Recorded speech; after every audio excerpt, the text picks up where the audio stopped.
guys, welcome back to my channel. In today's video, I am formally introducing you to my latest favorite gadget, my Nesco electric digital pressure canner. All right, if you're new here, hi, I'm Claire. Welcome, come on in, make yourselves comfortable. We love a gadget over here on this channel. So if you like rice cookers, if you got an Instant Pot, if you like a slow cooker situation, I'm your girl. Make sure you hit subscribe.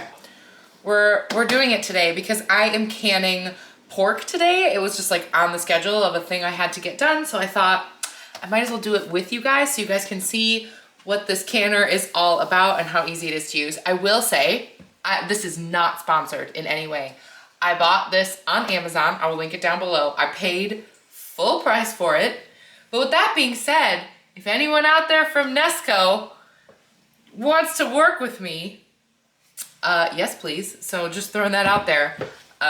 Yeah, this is not sponsored content. I'm just a real person who loves to digitally can things. I also want to give a shout out to this great USDA complete guide to home canning. This is a very basic book, and actually anything that's in this book is also available on the USDA website as well.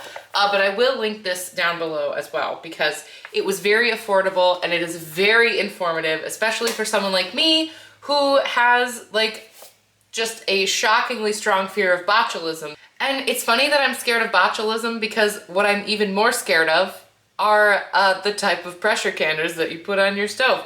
The reason that I got this is because I've always wanted to start canning. It's something that really interested me, especially because I have like a big garden and I, want to preserve things. But the big pressure canners that go on your stove seem so scary to me. They're really big and they're all rattly. And I feel like my burner, because I've got like a small like hob, like I have like a glass cooktop. I feel like it's not big enough to have like even heat distribution. And I don't know, I'm just very intimidated by the stovetop ones. And like, if that's your vibe, like more power to you. I wish I was okay with it, but I'm not. So when I saw someone on TikTok using this like digital Instant Pot looking type of canner, I was like, okay, that's more my vibe. Because one great way to save money is buying things when they are on sale. And a lot of times I would just put this whole thing in my freezer. However, when we like cook an entire pork butt like this, it's like so much meat. And I don't always want to like make pulled pork with it. I want to do other stuff. So we're probably not going to can this whole entire thing. It was on sale for $1.69 a pound, which is a really good deal. I'm not going to can the whole thing. I'll probably maybe freeze half of it and then can the other half. I love canning because I know like, just throw it in the freezer. Why are you going through all this extra effort? Because when you freeze things, you still have to cook them. But when we can them, the pressure canner on especially like a tougher piece of meat makes meat so seriously tender. And then you can just cook it however you like later. The cans are perfect to add to like stews and soups. Or sometimes I'll throw a can of the pork into pasta and make like a tasty little sauce. I've done like a stuffed pepper with it, tacos, fajitas, anything like that. There we go. I think I have talked enough. Let's can this shoulder butt. Why is it a shoulder? How is it a shoulder and a butt? Okay, I've seen a pig. How is it a shoulder and a butt in one piece? The shoulder and the butt are not close to each other. If you know the answer to that, I guess I could just Google it. But if you know why they call it a shoulder butt, honestly. Okay, anyway. So the recipe we are following is for strips, cubes, or chunks of meat. You can do a hot pack or a raw pack. I prefer to do a hot pack. And I am not in any sort of extreme elevation. So for quarts, it's going to take 90 minutes, for pints, 75. And you follow the same instructions, like for the timing, for the digital electric canner as you do for a pressure canner. There's not anything separate that you have to adjust your times. It's the same, which is good to know. So that's what we're gonna do. Now I gotta cut up this pork. All right, like I said, I'm not gonna can all of this. I'm probably gonna throw that one in the freezer to do like, probably in the smoker eventually. But this half we're gonna can, and I am gonna take off some of this fat. I don't wanna take all the fat off because I want this to be delicious, but you don't want it to be like overly fatty inside of your can or you'll get like a really thick layer of fat on the top, which like, it's not the end of the world. But I also make my own sausage and I save this. I freeze like the fat and I'll grind that up with like other cuts of meat to make my own sausage. I don't ever waste anything. All right, now that I've removed most of the fat, as I cut this up, if I get any chunks that are like mostly fat, I will go ahead and take them out. But I'm just putting little cubes, bite sizes, basically. Now that we have all of our meat in chunks, and when I say all, I mean like maybe like half of that original pork butt. We've got it cut up, and I'm just going to like pan fry it. Just give it a little toast. You don't need to cook it all the way through, but I do find that it really like releases a lot of good flavor. I'm gonna use salt, pepper, olive oil. That's what we are going to cook it in. While that's cooking, I'm also gonna throw some water on to boil because we're doing a hot pack. You have to fill it with hot water. Pretty much the rules are, if it's hot, everything's gotta be hot. The jars, the food, the water you put in the canner, all have to be hot. If you're doing a cold pack, cold jars, cold water, cold food, if that makes sense. That's a good way to just remember it. If everything's cold, everything's cold. If everything's hot, everything's gotta be hot.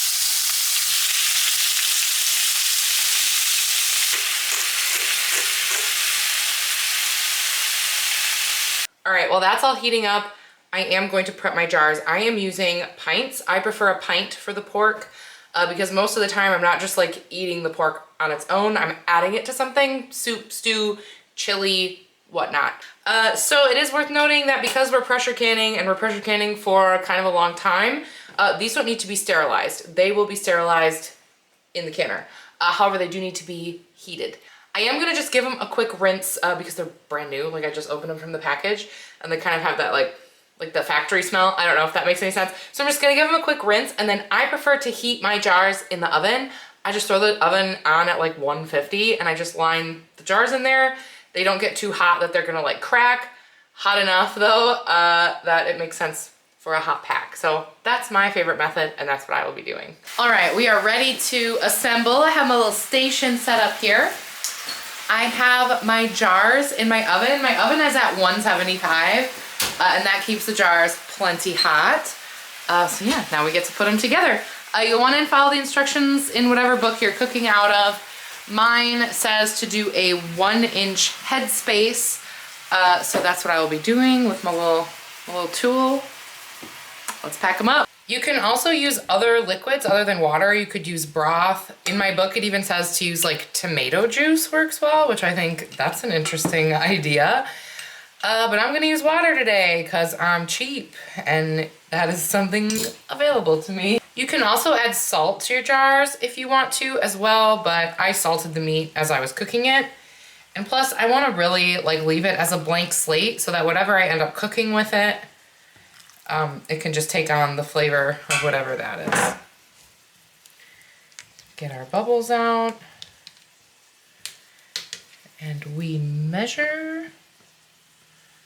She's a little full. I'm gonna have to take one of these out. I'm still not great at eyeballing headspace. Like I watch some people on here who can eyeball it like so impressively. Not me. Okay, that one's good. Ah!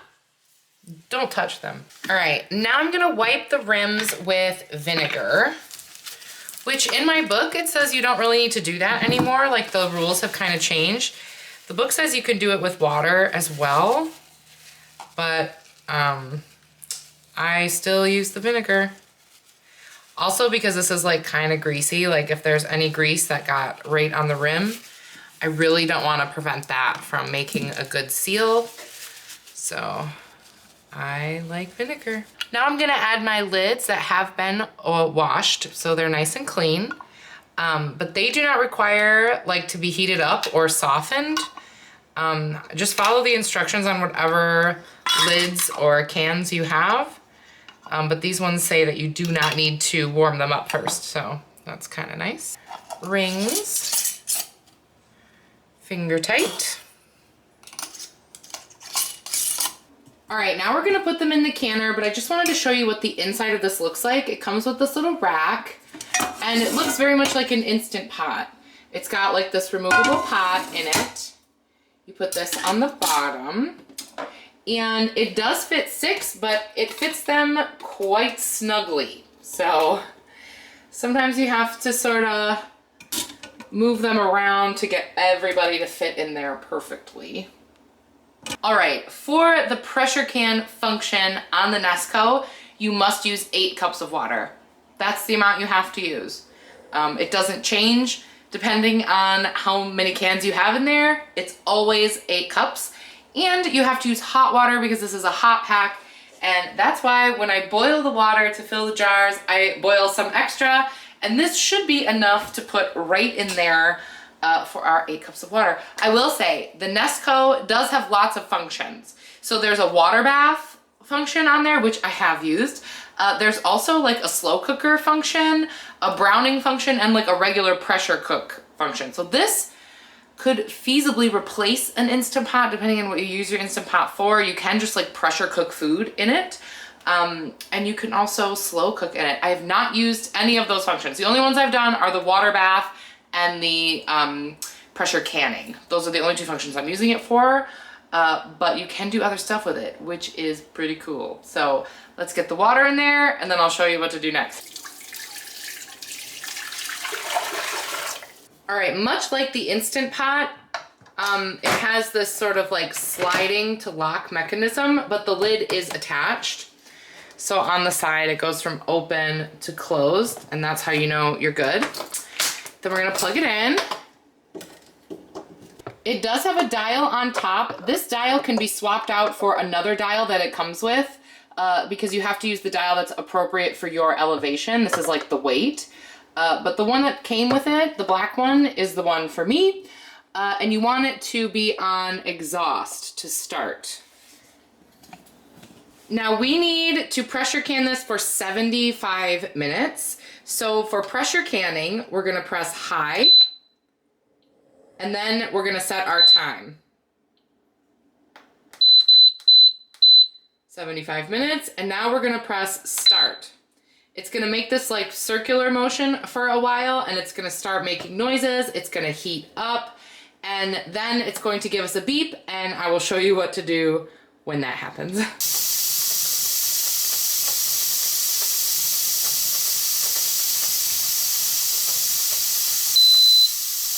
Oh, I'm so glad I caught that. Okay, so it switched over to saying E10. This is telling you that you have a 10-minute countdown until it's time to flip the switch on the top. So you don't have to do anything, but pay attention to the countdown. As you see up here, there's steam coming out. I don't know if you can see it, but there is steam coming out, and it still is set to exhaust. And we are going to leave it just like this until it hits 0, and it will start beeping, and then we'll come do the next thing. All right, my E is down to 0. So now we're gonna go right on top here, and we're just gonna twist it over to airtight. And this will do like the little round thing again. All right, there we go. Doing that one. I don't know, it reminds me of the game Centipede. We kept the centipede for a few minutes. And there we go. She is off and rolling. I do want to talk about the steam. It's kind of loud, right? The first time that I used this, I thought for sure I had done something wrong because I had only ever used an Instant Pot before. And I'm thinking, if there is steam coming out, then it's not sealed. There's no way this is pressure cooking. So I joined the Nesco Facebook group, which if you get one of these, I definitely would join the group because it's been very helpful. It turns out with this machine that this is normal. If the pin, which is like the little red thing right there, is up, then you are at pressure. And not to worry, it will automatically release the steam as needed, just like the one on the stove is gonna like rattle and like do all that. It is doing the same thing. So don't worry if that happens to you. Sometimes it does seal, like it's going down a little bit now for a while, and then it will let a little pressure up. It's totally normal and part of the process. So if that happens to you, don't worry. There we go, and I'll meet you back here in approximately 75 minutes. All right, you guys, it's been 75 minutes. She just beeped at me. So according to the pamphlet, we gotta let it sit for a minimum of an hour. Now let's all remember that this is pressurized. The little pin has not dropped. We have not let any of the exhaust out manually with the little dial. If you were to try to open it now, it would explode, so don't do it. At least I think it would explode. I don't know. As we've gone over in this video, I have a fear. So you want to let it sit and wait. That's what the instructions say. However, I've gone way deep on the old Nesco Facebook page. And what I found from other people's advice and my own trial and error with this thing is that any type of like big temperature change is going to be a problem and cause siphoning, which is when the liquid comes out of the jar. And you can only lose so much liquid before it is unsafe to have the canned item. So you want the temperature to change very, very slowly. This is best done when you are not in a hurry. So like I'm cleaning the house today, I'm doing laundry, I gotta go pick up the kids from school. This can just chill here and depressurize naturally. I leave mine for 2 hours without touching it, without opening it, doing nothing. And after, I don't know, it goes down after a little bit, but definitely after 2 hours, the little red pin in the back drops and you're not gonna explode anything. You can definitely visually see the pin to know that you're safe to open it up. And then after those 2 hours, what I do, which I got this from the Facebook page, is you take like a wooden spoon or like a spatula or something, and you just crack the lid open and you stick the spatula in to like keep it slightly ajar. And this is going to really slow down the temperature change instead of just like, you know, opening it right away. And I have found that most of my jars seal. I've had like a really high rate of sealing. Very rarely do I have one that does not seal or doesn't work. So I'm sticking with this method. And then I leave it just ajar, and then probably tonight, right before I go to bed, I'll pull them out because by that time, the inside will be like the same temperature as the outside.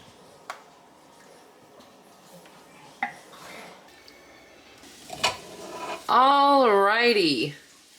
One really solid good sign is if you get any of these little bubbles in here.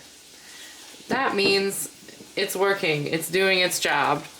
And it has been quite a bit of time now. It's like 7 o'clock at night now. These are definitely ready to come out. Honestly, it's been long enough I could probably just touch it, yeah.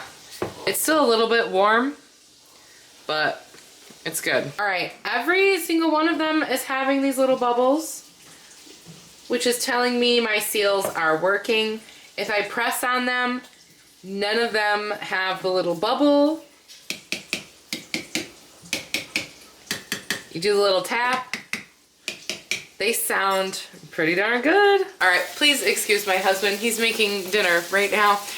We're having, what, bacon cheeseburgers for dinner. Anyway, the pork, I'm gonna let it sit on the counter all night. And in the morning, I will check the seals by like holding the lids like on their own to make sure that they don't separate. And then we can wash them, label them, and throw them in the pantry tomorrow morning. All right, you guys, it is in fact the next day. I've just taken my kids to school. You don't need to wait all night like I did.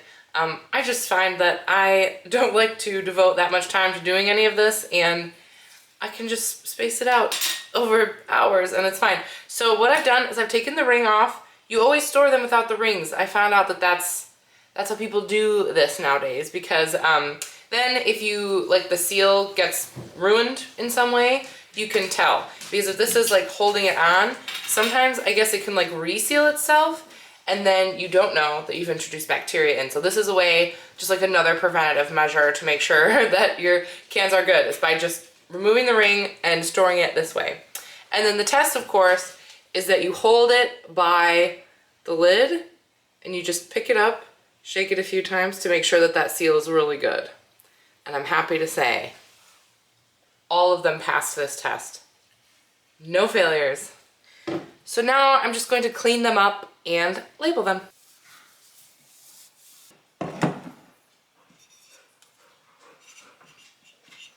All right, so here is our little basement pantry area, also known as the cantry. I got these little racks off of Amazon, and we just anchored them right into the cement, and this is a really nice way to make use of this vertical space. And I know this might look a little like end of the world stockpile-y. I can appreciate that. However, we actually do not have a pantry upstairs in the kitchen. We just have like one little cabinet that hardly fits anything, so I actually don't store any canned goods upstairs. I store all of that down here, and when I'm cooking, I come down and I just get what I need because my kitchen does not have a pantry. I would give anything for a pantry upstairs, but I don't have that. So that's why we've created this space. You'll notice that this layer of fat is super normal when you're canning pork. This is pork I canned, let's see, in March.